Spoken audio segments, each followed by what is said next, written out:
You're watching South Asia Newsline, and here are the top stories we are tracking for you on Thursday, the 21st of August.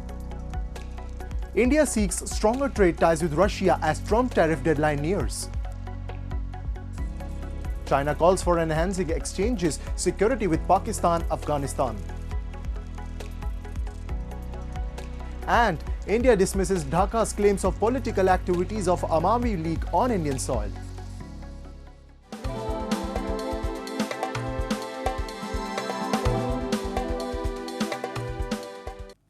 And now for all the details. Amid the US decision to impose a 50% tariff on Indian imports, Foreign Minister S. Jaishankar on Wednesday addressed the India-Russia Business Forum in Moscow, urging Russian companies to engage more intensively with Indian counterparts and expand trade ties.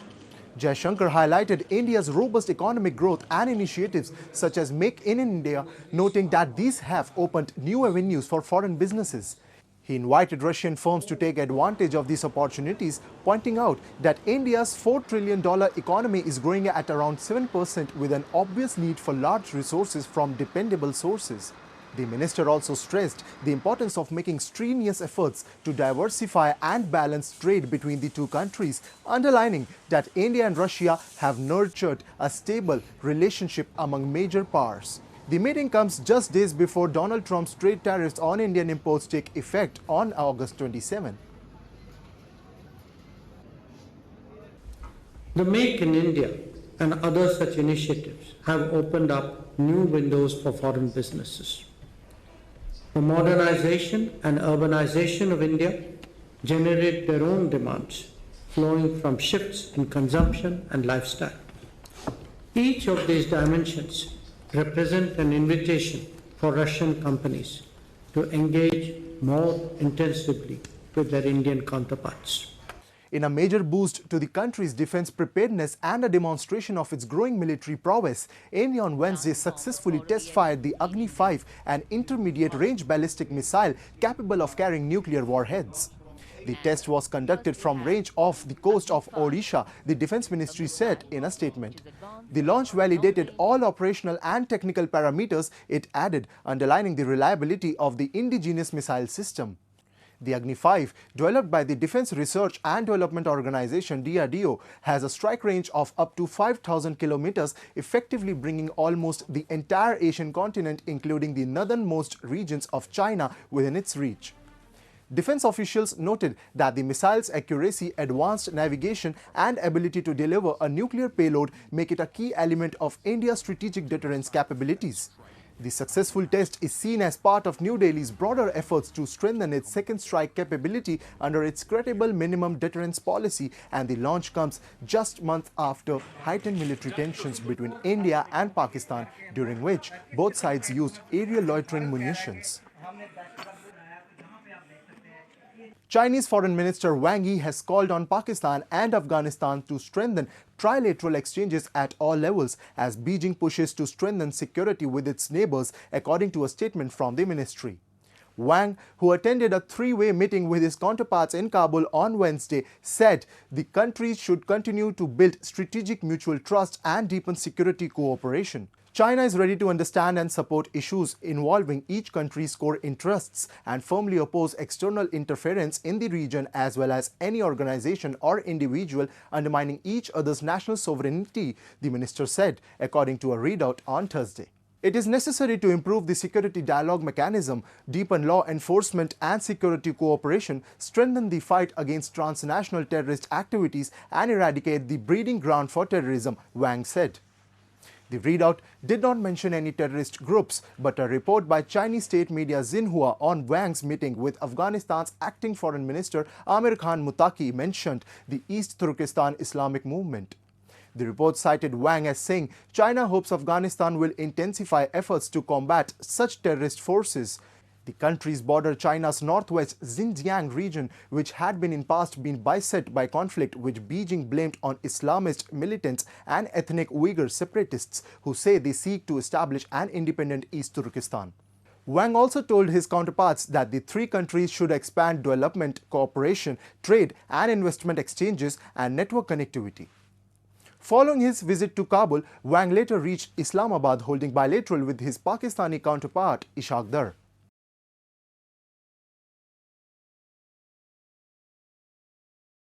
Hundreds of Afghan refugees evicted from their homes now face an uncertain future as they fight for survival under plastic sheets and makeshift shelters. With no proper access to sanitation, women and children rely on a nearby mosque for washroom facilities, further exposing them to the harsh realities of their situation. A report. Evicted from their homes and huddling under plastic sheets after heavy rains, Afghan refugees in a park near government offices in Islamabad said they had nowhere to go as Pakistan pressures landlords to expel documented families. Among them is Samia, from Afghanistan's Hazara minority, a Shiite community long persecuted at home, who gave birth just 3 weeks ago. "I came here when my baby was 7 days old, and now it has been 22 days, we have no food, and my baby was sick but there was no doctor," she said, wearing damp clothes and shoes caked in mud as she cuddled her son, Daniel, whose body bore a rash. Samia now lives on the park's wet ground, among 200 families who cook, sleep and dry their belongings there after nights of rain. Plastic sheets serve as makeshift shelters, and children and parents spend their days battling mud, sun and hunger. 4 سال است کیسای ما پیش نمیره، سازمان بر ما رسیدگی نمیکنه، بر ما حق ما داده نمیشه و می خاطر اینجا هستیم.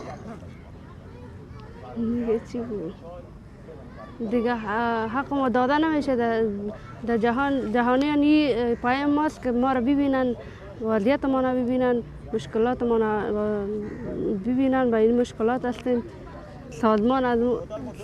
سازمان ملل میخوایم که سرنوشت ما را معلوم کنه و ما حق ما داده شود.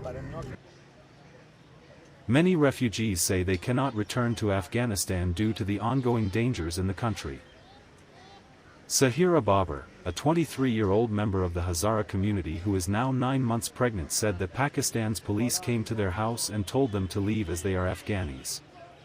She cried as she spoke of the future of her unborn child in such adverse conditions. من زن باردن من نمیتونم، زن باردن مشکل زیاد داره که نمیتونه، زیاد پای درد میشه در این باران. یک طفل در خورد در پیش گرفتن، یک طفل خورد در پیش نگاه کردن از این سخت است. امروز دیگه زنای باردار مشکلات زیاد می داشته باشه. The United Nations says Pakistan has begun deporting documented Afghans before a September 1st deadline that could force more than 1 million to leave. The action comes despite about 1.3 million holding refugee registration documents, while 750,000 have Afghan identity cards issued in Pakistan. As Islamabad intensifies its crackdown on Afghan refugees, Iran has also announced plans to deport over 1 million Afghan refugees. Authorities claim that Afghans are contributing to crime and militancy, charges that the Kabul has rejected. Especially with the recent announcement that even those with valid documents are being evicted, this has left the lives of those in the camp hanging in the balance. Despite these unbearable conditions, the refugees remain determined to survive. India on Wednesday categorically rejected Bangladesh claims of political activities of the Awami League being carried out in India. New Delhi, responding to a statement from Bangladesh Foreign Ministry, said that India is not aware of any anti-Bangladesh activities by purported members of the Awami League in India or of any action that is contrary to Indian law. The statement further said the New Delhi does not allow political activities against other countries to be carried out from Indian soil and reiterated India's expectation of free, fair and inclusive elections to be held at the earliest in Bangladesh to ascertain the will and the mandate of the people. This comes after the Bangladesh Foreign Ministry in a statement on Wednesday evening had alleged that Sheikh Hasina-led Awami League has opened office in Kolkata, adding that activities by the banned Bangladesh Awami League on Indian soil risks long-term friendship and multifarious engagements between Bangladesh and India. Relations between New Delhi and Dhaka has been shaky since India's ally Hasina was ousted in mass uprising. Hasina's party Awami League has also been banned in Bangladesh under anti-terror law, raising concern whether all parties will be given a fair opportunity to participate in the upcoming election. Nepal on Wednesday lodged a strong objection to the agreement between India and China to reopen a trade route through Lipulekh Pass, asserting that the territory belongs to Nepal. In a statement, Nepal's foreign ministry reiterated that as per the country's constitution and official map, the regions of Limpiadhura, Lipulekh and Kalapani are an integral part of Nepali territory. The ministry said Kathmandu has consistently conveyed to both India and China that no activities including road construction, expansion or border trade should be undertaken in the area. It is also known that the Nepalese government has been urging the Indian government not to undertake any activities such as road construction, expansion or border trade in the area. It is also known that the friendly country China has been informed that the area is Nepali territory, the statement read. Reacting to Nepal's objection, India rejected Kathmandu's claim as untenable and not based on historical facts and evidence. India's Foreign Ministry spokesperson Randir Jaiswal said border trade between India and China through Lipulekh had first begun in 1954 and had continued for decades until it was disrupted in recent years due to COVID-19 and other developments. Such claims are neither justified nor based on historical facts and evidence. Any unilateral artificial enlargement of territorial claims is untenable. India remains open to constructive interaction with Nepal on resolving agreed outstanding boundary issues through dialogue and diplomacy, he added. The latest agreement to reopen the Lipulekh route was reached during the meeting between External Affairs Minister S. Jaishankar and his Chinese counterpart, Wang Yi. Nepal, however, disputes India's claim over Lipulekh. In 2020, the then KP Sharma Oli government amended the constitution to incorporate a new political map that included Limpiadhura, Kalapani and Lipulekh within Nepal's territory. New Delhi rejected the revised map, calling it an artificial enlargement of claims and reiterating that it was not supported by historical evidence. That's all in tonight's edition. We'll see you same time tomorrow. Good night.